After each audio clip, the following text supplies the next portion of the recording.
سلطان بیبرس نے قلعہ خوابی پر بھرپور انداز میں حملہ کرتے ہوئے فصیل میں شگاف ڈال دیا۔ قلعے میں موجود سپاہیوں نے ڈٹ کر سلطانی لشکر کا مقابلہ کیا، مگر وہ تعداد میں چند سو ہی تھے، اس لیے مختصر دورانیے میں موت کے گھاٹ اتر گئے۔ باقی تمام قلعہ خالی ملا۔ فدائی نہایت تیزی اور ذہانت سے تمام اسباب حرب سمیٹ کر لے جانے میں کامیاب ہو چکے تھے۔ سلطان بیبرس نے اس فدائی کامیابی پر کسی رد عمل کا اظہار نہیں کیا، بلکہ مجاہدین کو قلعے کو تباہ و برباد کرنے کا حکم دیا۔ چند دنوں میں ہی مجاہدین نے قلعے کو ملبے کا ڈھیر بنا دیا۔ قلعہ خوابی سے فارغ ہو کر سلطان بیبرس نے مزید پیش قدمی کی اور تیزی سے سفر کرتا ہوا قلعۃ الکہف کے قریب پہنچا۔ سلطان بیبرس ابھی یہ فیصلہ کر رہا تھا کہ قلعے کا محاصرہ کیا جائے کہ سلطانی مخبروں نے ایک نئی اطلاع دی کہ فدائی لشکر بھرپور تیاری کے ساتھ قلعہ بانیاس سے متصل ایک بڑے میدانی حصے میں پڑاؤ ڈالے ہوئے اس کا منتظر ہے۔ سلطان بیبرس نے اپنے لشکر کو قلعۃ الکہف کے قریب ہی ٹھہرنے کا حکم دیا۔ وہ قلعے سے چند میل دور موجود تھا۔ یہ صورتحال بڑی نازک تھی، کیونکہ اگر سلطان بیبرس فدائی لشکر کی خبرگیری کے لیے روانہ ہوتا تو اس بات کا قوی اندیشہ موجود تھا کہ قلعۃ الکہف میں موجود فدائی لشکر عقبی جانب سے ان پر حملہ آور ہو جاتا۔ اس صورت میں اسلامی لشکر دو محاذوں میں بٹ کر رہ جاتا، اور سب سے اہم بات یہ کہ وہ فدائیوں کے حصار میں بری طرح گھر جاتا۔ سلطان بیبرس نے فوری طور پر یہ فیصلہ کیا کہ پڑاؤ ڈالے ہوئے فدائی لشکر کا خود جا کر معائنہ کرے تاکہ صورتحال کو سمجھنے میں آسانی ہو اور کوئی حل نکالا جا سکے۔ ادھر گلوقوز ایک عرصے سے روپوش ہونے پر مجبور تھی، کیونکہ شیخ ابو رازیہ فدائیوں کا شیخ الجبال بننے کے بعد خاص طور پر اس کی تلاش میں تھا، کیونکہ شیخ الرئیس کبیر الدین کے خلاف کی گئی سازش میں گلوقوز ہی واحد گواہ تھی۔ شیخ ابو رازیہ اس سے کسی قدر خوفزدہ بھی تھا، شاید اسی وجہ سے وہ اس کی جان کے در پہ بھی تھا۔ گلوقوز اپنی ذہانت کی بدولت فوری طور پر فدائی قلعوں کے خفیہ حصوں میں چھپ گئی۔ یہ الگ بات تھی کہ شیخ ابو رازیہ کی جانب سے آنے والے تمام وفادار غلام ایک ایک کر کے اس کے خنجر کا نشانہ بنتے رہے، جس کی خبر شیخ ابو رازیہ کو کبھی نہ ہو سکی۔ شیخ ابو رازیہ شیخ الرئیس کی ذمہ داریوں میں کچھ ایسا الجھا کہ وہ وقت گزرنے کے ساتھ ساتھ گلوقوز کی طرف سے بھی لاپرواہ ہوتا چلا گیا۔ گلوقوز شیخ ابو رازیہ کی مصروفیت پر بدستور نگاہ رکھے رہی۔ وہ کسی مصلحت کے تحت فوری طور پر منظر پر نہیں آنا چاہتی تھی، کیونکہ اسے خاص وقت کا انتظار تھا، اور وہ وقت قہستان کی خود مختار ریاست کے قیام کے بعد ہی شروع ہونا تھا۔ اسی وقت وہ اپنی مضبوط حیثیت کا پانسا پھینک کر تمام بازی الٹ سکتی تھی۔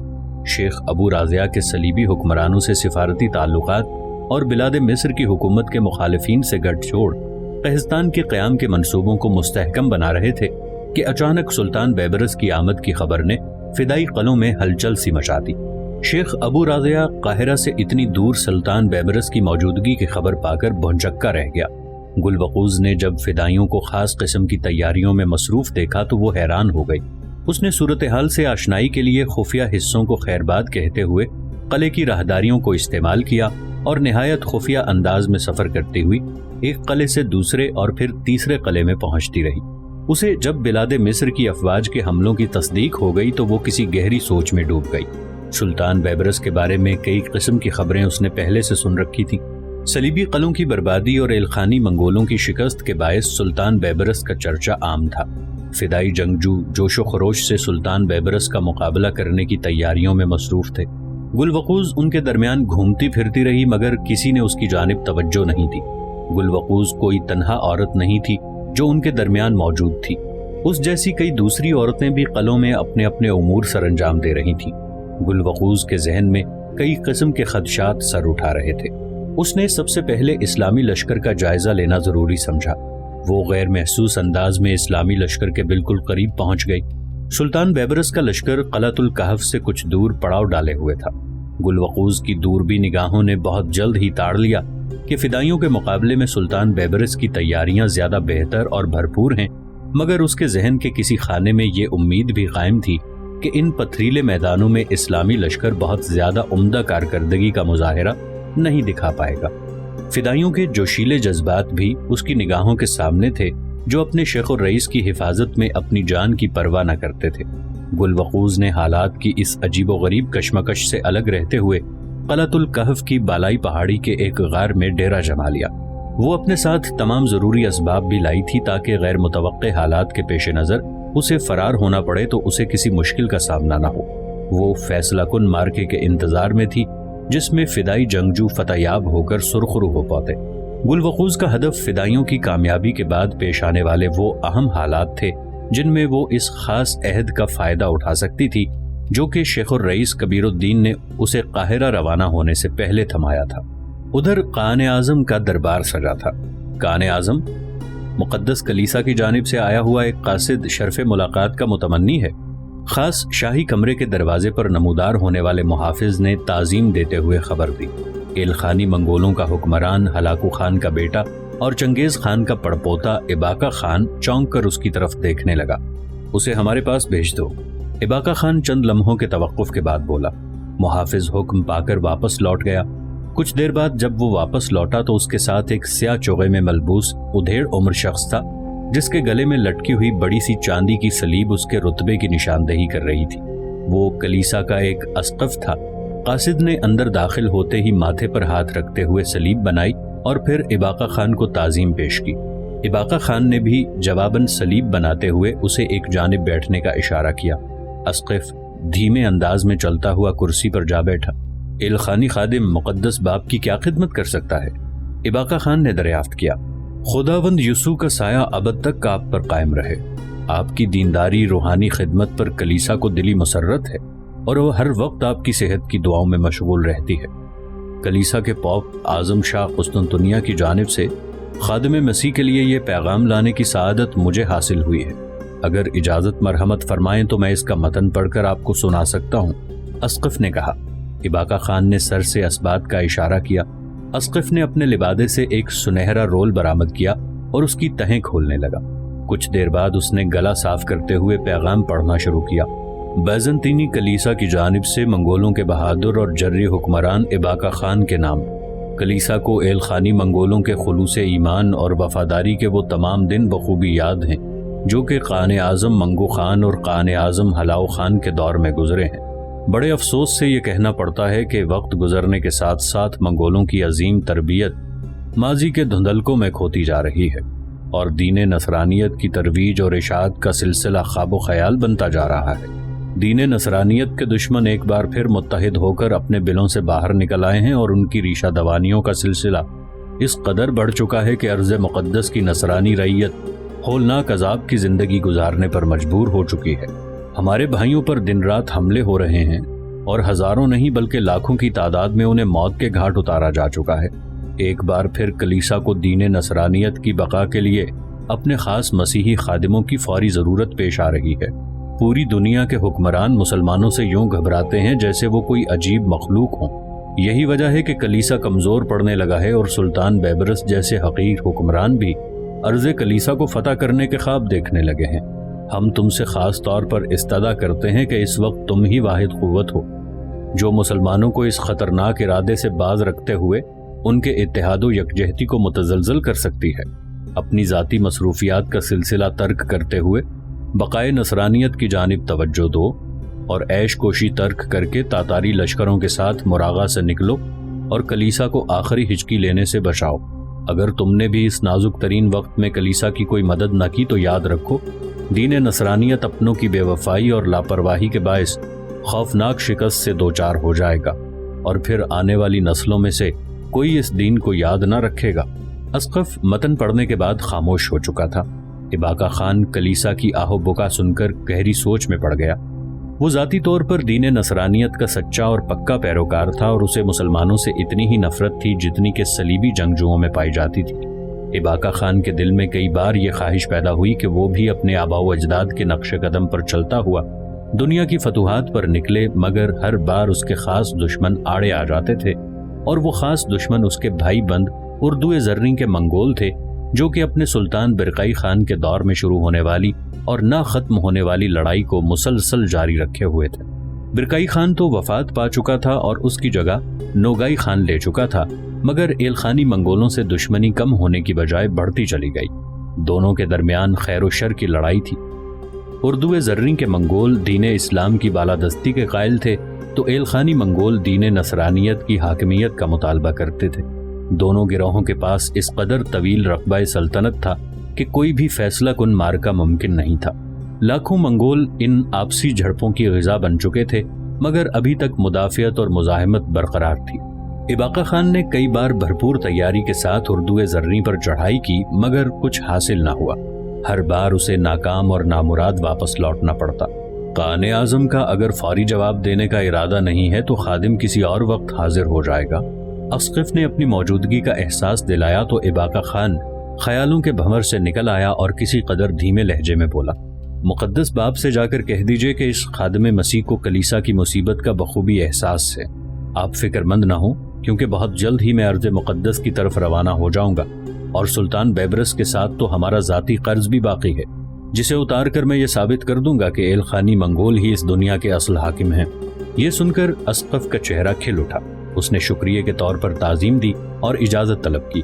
اباقہ خان اس کے جانے کے بعد اس خیال میں غلطاں ہو گیا کہ وہ بلاد شام تک کیسے پہنچ سکتا ہے۔ سلطان بیبرس چند لمحے پہلے اپنے لشکر میں واپس لوٹا تھا۔ وہ اپنی مخصوص عادت کے مطابق تنہا فدائی لشکر میں گھوم کر ان کی تیاریوں کا جائزہ لے چکا تھا۔ فدائی لشکر تعداد میں کافی بڑا تھا مگر ان کے پاس عسکری آلات کی کمی تھی۔ یہی اہم بات تھی جس سے سلطان بیبرس نے فائدہ اٹھانے کا فیصلہ کیا۔ قلعۃ الکہف کی جانب سے کسی قسم کے خطرے کے پیش نظر سلطان بیبرس نے کئی دستے پڑاؤ کے مقام پر اس انداز میں تعینات کیے کہ وہ پھیلے ہوئے دکھائی دیتے۔ دور سے دیکھنے والا یہی خیال کرتا کہ وہ کوئی بڑا لشکر ہے۔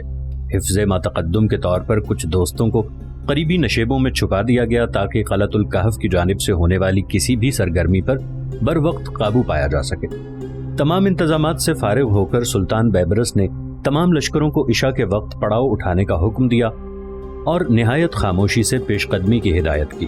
اسلامی لشکر اپنے ساز و سامان کے ساتھ دھیمی رفتار سے آگے بڑھا اور فدائی لشکر کے بالکل سامنے پہنچ کر خیمہ زن ہو گیا۔ یہ سب کارروائی اس قدر رازداری سے کی گئی کہ کسی کو کانوں کان خبر نہ ہو سکی۔ قلعۃ الکہف کے مکین یہی سمجھتے رہے کہ اسلامی لشکر ان کے قریب ہی موجود ہے۔ سلطان بیبرس رات بھر فدائی لشکر سے نبرد آزما ہونے کی تیاریوں میں مصروف رہا۔ تمام رات منجنیقوں اور سفرمنہوں کو درست کیا گیا اور ہر قسم کی حربی تیاری مکمل کر لی گئی۔ جب صبح کی سپیدی چار سو پھیلی تو فدائی جنگجو اسلامی لشکر کو اپنے سروں پر دیکھ کر دم بخود رہ گئے۔ سلطان بیبرس انہیں مزید تیاری کرنے اور ہوشیار رہنے کا کوئی موقع نہیں دینا چاہتا تھا، اسی لیے اس نے فوری طور پر طبل جنگ بجوا دیا۔ فدائی نقارے کی آواز سن کر تیزی سے اپنی صفیں سیدھی کرنے لگے۔ اسلامی لشکر پہلے سے تیار کھڑا تھا۔ کچھ ہی دیر بعد باقاعدہ لڑائی کا سلسلہ شروع ہو گیا۔ دونوں جانب سے جوشیلے سپاہی آگے بڑھ کر ایک دوسرے سے بھڑ گئے۔ سلطان بیبرس اپنے سپاہیوں کی ہمت بندھانے کے لیے خود ان کے ساتھ درمیانی حصے میں پہنچ کر شمشیر زنی کی مہارت دکھاتا رہا۔ فدائی جنگجوؤں کو کافی طویل عرصے کے بعد باقاعدہ حربی مارکہ آرائی کا موقع ملا تھا، اس لیے ان کی جارحیت شدید تھی۔ وہ اپنی فدائی سلطنت کے قیام و بقا کے لیے بھی کوشاں تھے جو یقیناً ان کی شکست کی صورت میں بکھر کر رہ جاتا۔ سلطان بیبرس جہاں اپنی افواج کی ہمت بندھاتا رہا، وہیں وہ فدائی جنگجوؤں کا جوش و جذبہ دیکھ کر بھی حیران ہوتا رہا۔ اسے شدت سے احساس ہو رہا تھا کہ اگر وہ لوگ راہ حق سے بھٹک نہ جاتے اور دین اسلام پر قائم و دائم رہتے تو یقیناً ہلاکو خان جیسے کئی منگول حکمران اکٹھے مل کر بھی بغداد فتح نہیں کر سکتے تھے۔ تمام دن گھمسان کا رن پڑا مگر کوئی فیصلہ نہ ہو سکا۔ اسی طرح روزانہ زوردار مارکہ آرائی ہوتی رہی اور پھر رات پڑ جانے پر معاملہ اگلے دن پر ملتوی ہو جاتا۔ 13 دن تک یہ سلسلہ جاری رہا۔ سلطان بیبرس کو جلد ہی اس بات کی بھنک پڑ گئی کہ فدائیوں کا حاکم شیخ الجبال لڑائی کو جان بوجھ کر طول دے رہا ہے کیونکہ اسے صلیبی کمک کا بے چینی سے انتظار ہے۔ شیخ الرئیس کے تعلقات آرمینیا اور قسطنطنیہ سے بہت اچھے تھے، جن کے باعث ممکن تھا کہ وہ دونوں ریاستیں سلطان بیبرس کے خلاف اس کی مدد کرنے سے نہ ہچکچاتی۔ آرمینیا سلطان بیبرس کے ہاتھوں زخم خوردہ تھی تو قسطنطنیہ کو اپنی سلامتی کے لیے فدائیوں کی مدد کرنا ضروری تھی۔ یہ مرحلہ تشویشناک تھا کیونکہ سلطان بیبرس مکمل طور پر حصار میں تھا۔ عقبی جانب سے قلعۃ الکہف کی کارروائی کا اندیشہ تھا تو بالائی جانب سے صلیبی اور تاتاری حریفوں سے نقصان پہنچنے کا احتمال تھا۔ سامنے کی جانب فدائیوں نے راستہ روک رکھا تھا۔ سلطان بیبرس نے وقت کی نزاکت کے تحت 14ویں دن اپنی افواج کو حکم دیا کہ پیش قدمی اور دو بدو لڑائی کو محدود کر دیا جائے اور منجنیقوں اور سفر مانوں کا کثرت سے استعمال کیا جائے۔ جب نقارہ جنگ کی صدا گونجی تو ساتھ ہی منجنیقوں اور سفر منوں نے اپنا منہ کھول دیا۔ بڑے بڑے پتھر اور جلتے ہوئے تیروں کی بارش نے فدائی لشکر کو بوکھلا ڈالا۔ کئی فدائی جان ہتھیلی پر رکھتے ہوئے منجنیقوں تک پہنچے مگر وہ کوئی کارروائی نہ کر پائے اور مجاہدین کے ہاتھوں لقمہ اجل بن گئے۔ فدائی لشکر ڈھالوں کی چھاؤں میں آگے بڑھا، مگر اسلامی لشکر نے اپنے حملوں میں اتنی شدت پیدا کر دی کہ انہیں پیش قدمی جاری رکھنا محال دکھائی دینے لگا۔ سلطان بیبرس تمام جانب مکمل طور پر نظر رکھے ہوئے تھا۔ فدائیوں نے تمام دن مختلف انداز میں اسلامی لشکر کے قریب پہنچنے کی کوشش کی، مگر انہیں خاص کامیابی نہیں ہو پائی۔ شام کو حسب معمول لڑائی بند ہو جانا چاہیے تھی، مگر سلطان بیبرس نے حملے جاری رکھنے کی ہدایت کی۔ فدائی جنگجو اس غیر متوقع صورتحال سے پریشان ہو گئے۔ شیخ الرئیس نے سلطان بیبرس کے جارحانہ عزائم کو بھانپ لیا اور فدائی دستوں کو منظم انداز میں پیچھے ہٹانے لگا۔ سامنے کی جانب والے دستوں کو اسلامی لشکر سے الجھائے رکھتے ہوئے وہ نہایت عمدگی سے اپنے لشکروں کو قلعوں کے پاس لے گیا۔ سلطان بیبرس سمجھ چکا تھا کہ فدائی لشکر قلعے میں داخل ہونا چاہتا ہے۔ اس نے اپنے سالاروں کو حکم دیا کہ وہ دشمن کو قلعے کے اندر جانے اور دروازہ بند کرنے کا ہرگز موقع نہ دیں۔ اسلامی لشکر آگے بڑھ کر پوری شدت سے حملہ آور ہوا، مگر انہیں یہ قدم اٹھانے میں دیر ہو چکی تھی۔ فدائی لشکر قلعہ بند ہونے میں کامیاب ہو چکا تھا۔ سلطان بیبرس نے قلعہ بانیاس کا محاصرہ کرتے ہوئے مجاہدین کو کڑی ہدایت کی کہ وہ رات کی نیند کو قربان کرتے ہوئے قلعے پر سنگباری کا سلسلہ جاری رکھیں۔ منجنیقوں کے منہ قلعے کی جانب موڑ دیے گئے۔ بڑے بڑے پتھروں پر چربی ڈال کر انہیں آگ لگا دی جاتی اور پھر انہیں قلعے کے اندر پھینک دیا جاتا۔ قلعے کی فصیل بلند و بالا تو ضرور تھی، مگر مجاہدین کے جذبے کے سامنے وہ حقیر پڑ گئی۔ آگ کے گولوں نے بہت جلد ہی کام دکھایا۔ قلعے کے مختلف حصوں میں آگ بھڑک اٹھی۔ فدائی تمام رات آگ کے ساتھ آنکھ مچولی کھیلتے رہے۔ اگلی صبح فدائیوں نے اسلامی لشکر کی بے خوابی کا فائدہ اٹھانے کی کوشش کی۔ اسلامی لشکر گزشتہ 8 پہر سے سخت گوشی کے باعث تکان کا شکار ہو چکا تھا۔ انہیں فوری طور پر آرام کی ضرورت تھی، مگر سلطان بیبرس نے ایسے جوشیلے الفاظ میں ان کے جذبہ ایمان کو چنگاری دکھا دی کہ ان کی انگارہ آنکھوں میں سے شعلے پھوٹنے لگے۔ فدائی سپاہی فصیل کی آڑ میں سے مسلسل تیر اندازی میں مصروف تھے۔ منجنیقوں نے چیختے ہوئے دوبارہ سنگباری کا سلسلہ جو شروع کیا تو فصیل پر مورچے سنبھالے ہوئے سپاہی تاب نہ لا سکے اور تیزی سے فصیلوں سے پیچھے ہٹنے پر مجبور ہو گئے۔ سلطان بیبرس مجاہدین کی حوصلہ افزائی کے لیے خود بڑے بڑے پتھر اٹھا کر منجنیقوں تک لاتا رہا۔ مجاہدین کا خصوصی دستہ کدالیں لے کر فصیل کی بنیادوں پر حملہ آور ہو گیا۔ پتھریلی زمین پر کدالیں چلانا بڑا دشوار کام تھا، مگر ان کی محنت بہت جلد رنگ لے آئی اور وہ دوپہر تک فصیل کا بڑا حصہ کھوکھلا کرنے میں کامیاب ہو گئے۔ ان کی جانب سے تکمیل کا اشارہ ملتے ہی سلطان بیبرس کی ہدایت کے مطابق منجنیقوں نے فصیل کے اس حصے کو اپنا نشانہ بنایا۔ چند گھنٹوں کی خوفناک ضربوں کے بعد فصیل کا ایک حصہ خوفناک گڑگڑاہٹ کے ساتھ حسب توقع زمین بوس ہوتا چلا گیا۔ سلطان بیبرس پہلے ہی اس موقع کا منتظر تھا۔ جو ہی فصیل کا حصہ گرنا شروع ہوا تو سلطان بیبرس نے مجاہدین کو تیز رفتاری سے اس حصے پر قبضہ کرنے کا حکم دیا، کیونکہ اگر فدائی جنگجو اس حصے پر قابض ہونے میں کامیاب ہو جاتے تو لڑائی کا سلسلہ طول پکڑ سکتا تھا۔ مجاہدین بھی شاید اس بات سے واقف تھے، اسی لیے انہوں نے رتی بھر کوتاہی نہیں کی اور اس حصے کے ساتھ ساتھ قلعے کے اندرونی راستوں پر بھی قابو پا لیا۔ اسی اثنا میں دوسری جانب کی فصیل بھی اسی طریقہ کار سے منہدم کر دی گئی۔ اسلامی لشکر کو دو اطراف سے راستہ مل چکا تھا۔ سلطان بیبرس نے فدائیوں کا مکمل صفایا کرنے کا حکم جاری کیا تو مجاہدین جارحانہ انداز میں فدائیوں کو کاٹتے ہوئے قلعے کی اندرونی جانب بڑھنے لگے۔ فدائی جوش و جذبے کا بھرپور مظاہرہ کر رہے تھے، مگر ان کی مدافعت اور مزاحمت میں پہلے جیسی گرم جوشی نہیں تھی۔ تمام دن کی لڑائی کے بعد رات کے آغاز پر فدائیوں نے ہتھیار پھینک دیے اور امان کے طالب دکھائی دیے۔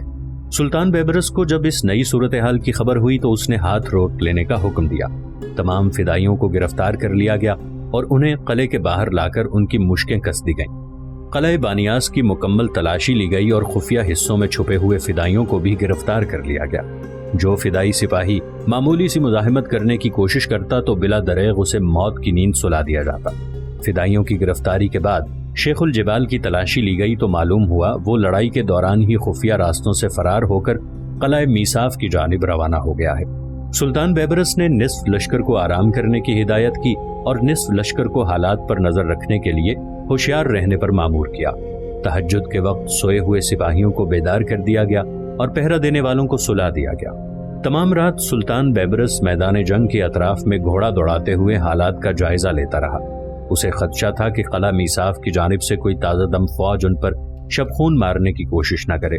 جب صبح ہوئی تو سلطان بیبرس نے تھوڑی دیر کے لیے آرام کیا اور پھر بیدار ہونے کے بعد قلعے کو تباہ کرنے کا حکم دیا۔ اسی اسنا میں قلعۃ الکہف کی جانب تعینات کیے گئے دستے بھی وہاں بلا لیے گئے۔